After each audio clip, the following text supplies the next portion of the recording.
Honey trap విషయంలో అనంతపురం జిల్లాను కలకలం రేపింది. నిజంగా ఈ హనీ ట్రాప్ విషయంలో నరేందర్ రెడ్డి, వైఎస్ఆర్సిపి పార్టీకి సంబంధించిన నరేందర్ రెడ్డి ఏ పార్టీ అధికారం లేకుంటే ఆ పార్టీ కొమ్ము కాస్తూ వారితో ఫోటోలు దిగుతూ వ్యవస్థలో ఎంతమందిని మోసం చేశారు, ముఖ్యంగా రైతులని నట్టేట ముంచిన ఈ నరేందర్ రెడ్డి ఇప్పుడు ఈ హనీ ట్రాప్ విషయంలో నరేందర్ రెడ్డి పేరు బయటకు వచ్చిన తర్వాత వందలాది మంది ఆయన బాధితులు బయటకు వస్తున్నారు. ఎంతోమందిని మోసం చేశారు, కోట్లాది రూపాయలు కొల్లగొట్టారు. ఈరోజు ముఖ్యంగా కొంతమంది రైతులు మన దగ్గరికి వచ్చారు. అది కూడా తగ్గుపర్తికి సంబంధించిన రైతులు. వారిని లక్షలాది రూపాయలు మోసం చేశారు. అసలు ఏ విధంగా వాళ్ళని మోసం చేశారు, వాళ్ళు మోసపోయిన పరిస్థితి ఏ విధంగా ఉందనేది AP39 టీవీకి వివరించి వారి గోడు చెప్తుంటే దాన్నేమో పండించి, రైతులంటే మనకు తెలుసు రెక్కాడితే కానీ డొక్కాడని పరిస్థితిలో కష్టపడి సంపాదించిన డబ్బులు ఇలాంటి కొంతమంది వ్యక్తులు వలవేసి ఆ డబ్బుల్ని కాజేసి మళ్ళీ డబ్బులు అడిగేకి వస్తే చంపుతామని బెదిరించి, వాళ్ళనే బెదిరిస్తూ వైఎస్ఆర్సీపీ ప్రభుత్వంలో అధికారాన్ని అడ్డం పెట్టుకొని, ఎమ్మెల్యేలను అడ్డం పెట్టుకొని ఆ వ్యక్తులను చంపుతామని బెదిరించారంట. ఆ వ్యక్తులు మన దగ్గరికి వచ్చారు. అన్నా ప్లీజ్ కమ్. నమస్తేనా. నమస్కారం సార్. మీ పేరేమి? మాది తగ్గుపర్తి గ్రామము, బెలుగుప్ప మండలము, అనంతపురం జిల్లా.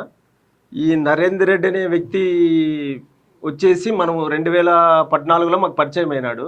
గోడౌన్ అసోసియేషన్ ద్వారా ఆయన పరిచయం అయినాడు. పరిచయం అయిన తర్వాత రోజు అది ఇది చెప్పుకుంటూ మనుషులు నమ్మించుకుంటూ మేము కానీ నమ్మినాం. ఇది పలానా వ్యక్తి గురించి ఇట్లా అంటే నమ్మినాక అది అదే ఫ్రెండ్షిప్ మెయింటైన్ చేసుకుంటూ మా ద్వారా స్టాక్ పెట్టించుకున్న తర్వాత ఆ సరుకునంతా లిఫ్ట్ చేసినాడు.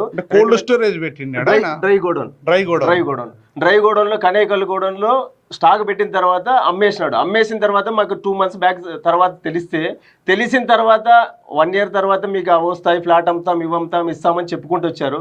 చెప్పుకున్న తర్వాత సరేలే ఇస్తాడు, ఎవరికైనా కష్టాలు వస్తాయి లేదనుకొని అలాగే గడిపినాడు. తర్వాత 2019లో వైఎస్ఆర్ గవర్నమెంట్ వచ్చిన తర్వాత ఆయన ఎమ్మెల్యేలను అడ్డం పెట్టుకొని బెదిరిస్తాం, ప్రతిసారి పోయినప్పుడల్లా బెదిరించుకుంటూ ఇట్లా చేసుకుంటూ నువ్వు ఇంక నెక్స్ట్ టైం ఉండవు చూడి అని మా ఫ్యామిలీకి టార్చర్ చేసి మొదలుపెట్టాడు. సరే ఇంటి దగ్గరికి ఎన్నోసార్లు వెళ్ళాను. ఇక్కడ కనేకల్లో ఖాళీ చేసి వచ్చి అక్కడన్నీ అరాచకాలు చేసి వచ్చి రుద్రంపేటకు వచ్చాడు. రుద్రంపేటలో ఆయన రిక్వెస్ట్గా అడిగాను, మా పరిస్థితి బాగాలేదు, ఇట్లా చేయండి అన్న చెప్పి అడిగాము. అడిగితే కానీ రెస్పాన్స్ కాలేదు. ఇంకా మనం ఎవరికి ఆయన పలుకుబడి ఉపయోగించి చెప్పడం ద్వారా మేము ఏం న్యాయం జరగలేకపోయింది. ఇప్పుడు ఈ AP39 ఛానల్ ద్వారా మేము తెలియజేయడం ఏమనగా, ఇక్కడికి వస్తే న్యాయం జరుగుతుంది అనుకున్నాము.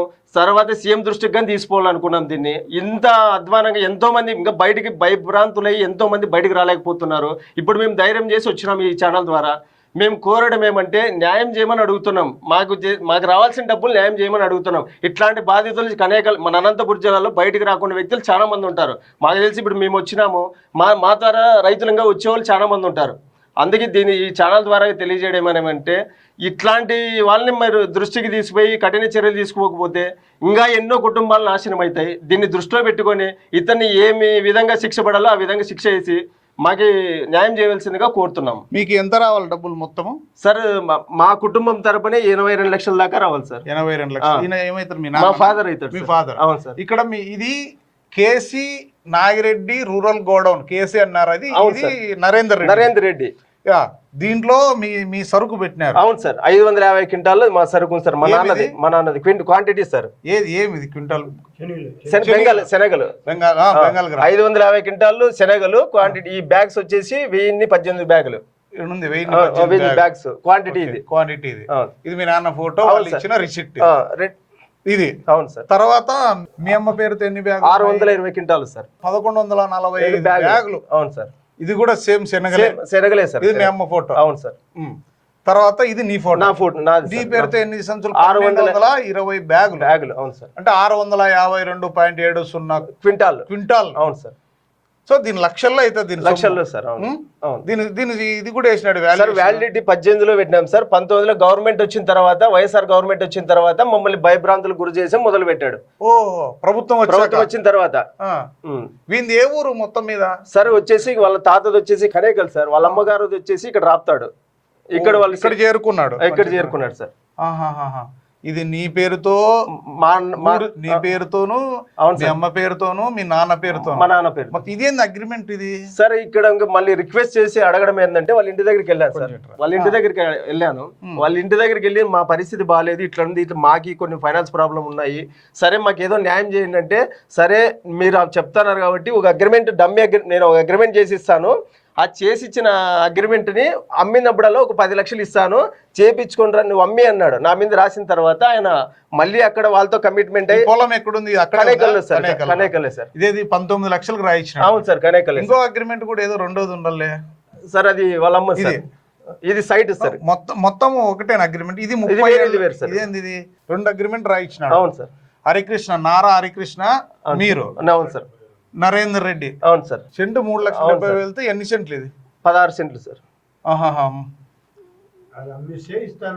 ఇది అమ్మేమన్నాడు 3,70,000 సెంటు అమ్మేమన్నాడు. అగ్రిమెంట్ నాకు చేసి ఇచ్చిన 10 lakhs ఇస్తాను అని చెప్పాడు సార్. ఈ అగ్రిమెంట్ ఇది ల్యాండ్ సార్, 9 సెంట్లు వాళ్ళ అమ్మ వాళ్ళ మదర్ పేరు మీద సార్. ఇది కూడా రాయించినాడు. అవును సార్. ఓకే, తర్వాత ఏం జరిగింది మరి? తర్వాత వచ్చిన తర్వాత ఏ గవర్నమెంట్ వస్తే వాళ్ళతో చేయగలపడము, వాళ్ళ సపోర్ట్ తీసుకోవడము, ఈయన పాత ఇన్ఫ్లుయెన్స్ వైఎస్ఆర్ గవర్నమెంట్లో ఉండే ఇన్ఫ్లుయెన్స్ ఉపయోగించడము, ఎక్కడ న్యాయం జరగకుండా జరిగింది సార్. ఇప్పుడు ఈ సమస్య జరగడం వల్ల మేము ఇక్కడ AP 39 ఛానల్ ద్వారా తెలియజేయడం ఏంటంటే, ఇక్కడ వేరే వాళ్ళు కానీ చెప్పారు ఇక్కడికి పోతే న్యాయం జరుగుతుందంటే ఇక్కడికి వచ్చాం. ఇక్కడ తర్వాత కానీ సీఎం దృష్టికి కానీ తీసుకోవాలనుకున్నాం సార్ దీని నుంచి. సరే, ఖచ్చితంగా దీనిపైన ఇప్పటికే ఇన్వెస్టిగేషన్ జరుగుతోంది. అవును సార్. SP గారిని కూడా మనం ఒకసారి కలుద్దాం. ఖచ్చితంగా నారా చంద్రబాబు నాయుడు గారి దృష్టికి మీరు గ్రీవెన్స్లు అక్కడ కూడా తీసుకుపోదాం. ఎందుకంటే ఇది మామూలు విషయం కాదు. ఇది ఒక వేరే గోడౌన్ పెట్టి చూడండి, వాళ్ళ నాన్న పేరుతో గోడౌన్ కేసీ అన్నారంటే కేసీ నాగిరెడ్డి గోడౌన్ తాతనా? సరే, వాళ్ళ తాత పేరు గోడౌన్ పెట్టి రైతులకు రిసిప్ట్ ఇచ్చి మీ పంటని అమ్మేసినాడు. అమ్మేసి ఆ డబ్బు చేసుకొని మళ్ళీ వీళ్ళనే భయభ్రాంతులకు గురి చేసి వీళ్ళనే చంపుతామని పోలీస్ స్టేషన్కి పోయినా న్యాయం జరగలే, అధికారుల దగ్గరికి పోయినా న్యాయం జరగలే. అసలు ఏంది పరిస్థితి? అంటే రైతుల్నే ఈ విధంగా మోసం చేసింటే ఇంకా మామూలు ప్రజల్ని ఏ విధంగా మోసం చేసి ఉంటాడు, ఎంతమందిని మోసం చేసి ఉంటాడు ఈ నరేందర్ రెడ్డి అనే వ్యక్తి. మొత్తం ఈయన కూపీ లాగితే మొత్తం డొంక కదులుతుంది. ఖచ్చితంగా ఈయన హనీ ట్రాపే కాదు, రైతులను కూడా ట్రాప్ చేసినాడు. ఇంకా ఏమేం చేశాడో తెలియదు. మరి ఈయన పైన ఇంకా ఏమైనా క్రిమినల్ యాక్టివిటీస్ ఏమన్నా ఉన్నాయేమో ఆ దిశగా పోలీసులు ఖచ్చితంగా ఒకసారి ఎంక్వైరీ చేయాలి. మరి కావాలి న్యాయం మీకు సార్. మాకు ఆ న్యాయం జరిగితే మాలాంటి బాధితులు ఎంతో మంది ఉన్నారు. ఇంకోటి విన్నా నేను, చాలా మంది రైతులు ఏదో పాస్బుక్లు లోన్లు పెట్టి సార్, అది పాస్బుక్లు ఆయన స్టాక్ ఉన్నట్టుగా పెట్టేసి స్టాక్ లేకపోయినా స్టాక్ ఉన్నట్టుగా దాన్ని క్రియేట్ చేశారు. దొంగ రిసిప్ట్ రాసి దాంట్లో స్టాక్ లేదు. యాక్చువల్ గా స్టాక్ ఉంటే యాక్షన్ వేసుకుంటారు గోడౌన్ బ్యాంకర్స్. దాంట్లో స్టాకే లేదు సార్. స్టాక్ లేకపోయినా ఒక రైతుని తీసుకొచ్చి పెట్టడము, వాళ్ళకి తెలియకుండా స్టాక్ వ్యాపారం చేస్తున్నా అని చెప్పడము, వాళ్ళని నమ్మించడము, వాళ్ళకి పార్టీలు ఇవ్వడము, వాళ్ళకి పార్టీలు ఇవ్వడము, అరేంజ్ చేయడము. ఈ హనీ ట్రాప్ ఏ విధంగా జరిగిందో ఆ గోడౌన్ ఇష్యూలో కానీ అదే ట్రాప్ చేసినాడు. ఒక మనిషిని పోయి 10 మంది మనుషులను పిలుచుకురావడము, ఆ పిలుచుకొచ్చిన ఏజెంట్ కి డబ్బులు ఇవ్వడము, ఆ విధంగా వీళ్ళకి తెలియక ఒక రైతుకు తెలియక ఇది ఆయన ట్రేడింగ్ చేస్తున్నాడు, ఆయన వ్యాపారం చేస్తున్నాడు, ఆయనకి ఎటువంటి ఇబ్బంది లేదు, బాగా ఉన్నాడు. 62 మంది రైతులు ఉన్నారు సార్. 62 మంది రైతులు ఉన్నారు. మాకు తెలిసి ఇప్పుడు మీరు వచ్చి ఎంక్వైరీ చేసుకున్న కనేకల్లో ఆయన గురించి ఏమి, ఆయన ఇష్టం అనేది బయటకు వస్తుంది. రిక్వెస్ట్ అడిగినాను సార్, ఒక బ్రదర్ను, ఒక ఇంట్లో వాళ్ళని, మా పరిస్థితి ఇట్లుంది అని చెప్పాను సార్. ఆయనకి కనీసం అదిగా అర్థం చేసుకోలేదు. సరే అనే తర్వాత అగ్రిమెంట్ రాసిచ్చాడు సార్. అది రాసిచ్చిన తర్వాత ఆ పర్సన్ తో నేను ఓకే చేసిన తర్వాత మళ్ళీ ఆ పర్సన్ తో కమిట్ అయ్యి ఇది నేను లేదు మన ఇద్దరం మాట్లాడుకున్నాం, అతను సైడ్ దొబ్బేసేయని మళ్ళీ అక్కడగానే ల్యాండ్ చీట్ చేసినాడు. మరి నన్ను వాడేవాడు అమ్మేకి మళ్ళీ వాడేవాడు అమ్మేకి అన్నాడు. ఇట్లాంటి వ్యక్తులకి కఠినమైన శిక్ష పడుతుందని మేము అనుకుంటున్నాం సార్. ఈ ఛానల్ ద్వారా ధైర్యంగా ముందుకు వచ్చినాం. ఇప్పుడు దీనికి ఏదో మార్గం చేసి మాకు న్యాయం జరగాలని కోరుకుంటున్నాం. ఏం కాదు, ఇప్పుడు మీలాంటి వాళ్ళు భయపడి నువ్వు కష్టపడి పండించిన నీ పంట తీసుకుపోయి రేట్ లేదని గోడౌన్ లో ఉంచినావు. ఇవి ప్రభుత్వాలు దీనిపైన దృష్టి పెట్టాలి. చూడండి, రైతులకి మీరేమో గోడౌన్లు కట్టమని దానికి సబ్సిడీలు ఇచ్చి వాళ్ళని ఎంకరేజ్ చేసి పల్లెల్లో వేర్ హౌస్ గోడౌన్లు కడితే వీళ్ళు సరైన గిట్టుబాటు ధర లేనప్పుడు ఏం చేస్తారు? ఆ గోడౌన్లో దాచుకొని మంచి రేట్ వచ్చినప్పుడు అమ్ముదామని అక్కడ పెడతారు. దానికి కూడా మినిమం ఛార్జ్ చేస్తారు. అదంతా బాగానే ఉంది. పోనీ వీళ్ళ సరుకుకి గోడౌన్లోనే గ్యారంటీ లేకపోతే ఎక్కడ దాచుకోవాలి? మరి ప్రభుత్వాలు ఏం చేస్తున్నాయి, అధికారులు ఏం చేస్తున్నారు అంటే ఒక పంట వచ్చినప్పుడు అధికారి ఉండాలా, అక్కడ రాసుకోవాలి, మళ్ళీ అమ్మేటప్పుడు అధికారులు ఉండాలి, అధికారులు రావాలి. మరి ఇక్కడ పంట పండిన పంట వీళ్ళ పేరుతో రిసిట్లు ఇచ్చి వీళ్ళ పంట అమ్మేసుకొని పోనీ దానికి మళ్ళీ ఏదో ల్యాండ్ రాయిచ్చి ఆ ల్యాండ్ కూడా దొంగ సంతకాలు, వాళ్ళ అమ్మ సంతకం కూడా ఆయనే పెట్టినాడంట మహానుభావుడు. వాళ్ళ అమ్మ పేరుతో అగ్రిమెంట్ ఉంటే ఇదో ఇక్కడ చూపిస్తాను చూడు, ఇది లక్ష్మీనారాయణమ్మ అనేది ఆయనే సంతకం పెడతాడంట. ఈయన అడిగితే మా అమ్మది కూడా నేనే పెట్టేస్తా, ఏం కాదులే మళ్ళీ చూసుకుందాంలే రిజిస్ట్రేషన్ ఏమిటో అని చెప్తాడంట. అంటే దీనికి రక్షణ ఏది మరి, ఎవరు దీనికి బాధ్యత? రైతులు కష్టపడి పండించిన పంటకే ఆ డబ్బులు బాయా. పోనీ పోలీస్ స్టేషన్కి పోతే న్యాయం జరిగిందా? అక్కడ న్యాయం జరగలేదు. అధికారుల దగ్గరికి పోయి ఎంఆర్ఓ గారిని ఎండిఓ గారిని కలిసారు, పొలిటికల్ గా ఎమ్మెల్యే లోకల్ ఎమ్మెల్యే అందరికీ న్యాయం జరగలేదు సార్. అక్కడ న్యాయం. అప్పుడు ఎవరెవరిని కలిసారు మీరు? సార్ అక్కడంటే మన రామచంద్ర రెడ్డి ద్వారా అక్కడ రాయదుర్గం ఎమ్మెల్యే కాపు రామచంద్ర రెడ్డి ద్వారా ఒక మనిషి ద్వారా వెళ్ళినాం సార్ అక్కడికి. అక్కడ ఆయన సరేలే మళ్ళీ మాట్లాడదామని చెప్పేశాడు. ఇక్కడ మన ప్రకాష్ రెడ్డి గారు రాప్తాడు ఎమ్మెల్యే ఇక్కడ నివాసం ఉంటున్నాడు అనేసి ఇక్కడికి వచ్చేసాము. ఇక్కడికి వచ్చిన తర్వాత కానీ రెస్పాన్స్ లేదు. ప్రకాష్ రెడ్డి కలిసారా మీరు? లేదు సార్, డైరెక్ట్ కలిసలేదు సార్. డైరెక్ట్ మా మధ్యలో మనిషి ద్వారా కలిసినాం సార్.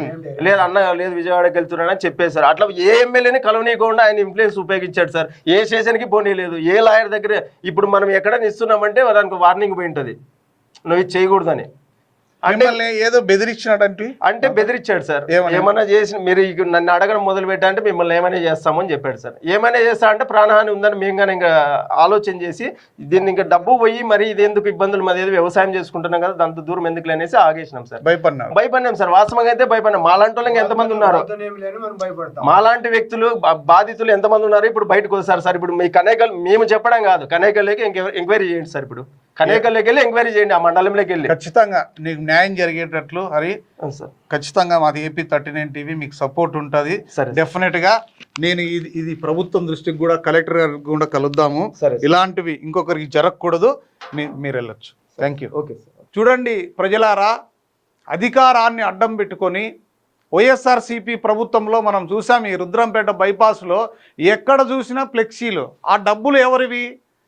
మోసం చేసి సంపాదించిన డబ్బులతో ఫ్లెక్సీలేసి అధికారులను అడ్డం పెట్టుకొని, అధికారాన్ని అడ్డం పెట్టుకొని, ఎమ్మెల్యేలను అడ్డం పెట్టుకొని ఈ కండువా వేసుకున్న ఈ నరేందర్ రెడ్డి, ఈ సోకాళ్ళ నరేందర్ రెడ్డి ఎవరైతే ఉన్నారో ఈయన ఎంతమంది రైతుల్ని నట్టేట ముంచి వాళ్ళు పండించిన పంటను గోడౌన్లో పెడితే వారికి తెలియకుండా అమ్మేసి 82 లక్షల రూపాయలు ఈరోజు ఈ ఒక్క రైతుకి తండ్రి కొడుకు వచ్చారే వీళ్ళకి ఒక్కరికే 82 లక్షల రూపాయల డబ్బులు ఇవ్వాలంట.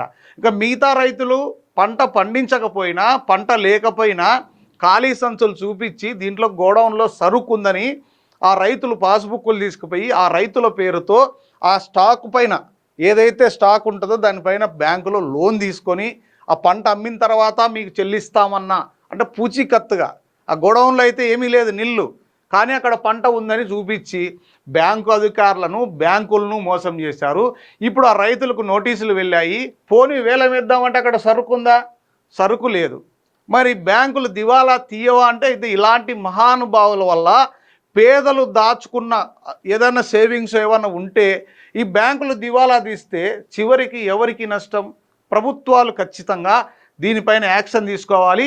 ఇలాంటి క్రిమినల్స్ ఇంకా ఎక్కడెక్కడ ఉన్నారో నాకు తెలిసి నరేందర్ రెడ్డి ఒకడే కాదు, ఇలాంటి గోడౌన్లు ఇంకా ఎక్కడెక్కడ ఉన్నాయి, ఇలాంటి మోసాలు ఏమున్నాయి, ఇవన్నీ కూడా ఖచ్చితంగా ఇప్పటికైనా దీనిపైన చర్యలు తీసుకోవాలి అధికారులు. మొత్తం రాష్ట్ర వ్యాప్తంగా, నాట్ ఓన్లీ అనంతపూర్ జిల్లా, రాష్ట్ర వ్యాప్తంగా ఇలాంటి గోడౌన్లు ఎక్కడున్నాయి, ఎంతమంది బ్యాంకులో లోన్లు తీసుకున్నారు, ఎన్ని దొంగ లోన్లు తీసుకున్నారు, ఎంతమంది రైతులను మోసం చేశారు, ఇవన్నిటిపైన ఖచ్చితంగా ఎంక్వైరీ కమిషన్ వేసి ప్రభుత్వానికి వచ్చే ఆదాయము గండి కొడుతూ రైతులను మోసం చేస్తున్న ఇలాంటి వ్యక్తులను కఠినంగా శిక్షించి భవిష్యత్తులో ఇలాంటి సమస్యలు రాకుండా, రైతులు ఇబ్బంది పడకుండా చేయాల్సిన బాధ్యత ప్రభుత్వం పైన అయితే ఉంది. దీనిపైన ఖచ్చితంగా అధికారులు తగిన చర్యలు అయితే తీసుకుంటారని ఆశిద్దాం మరి.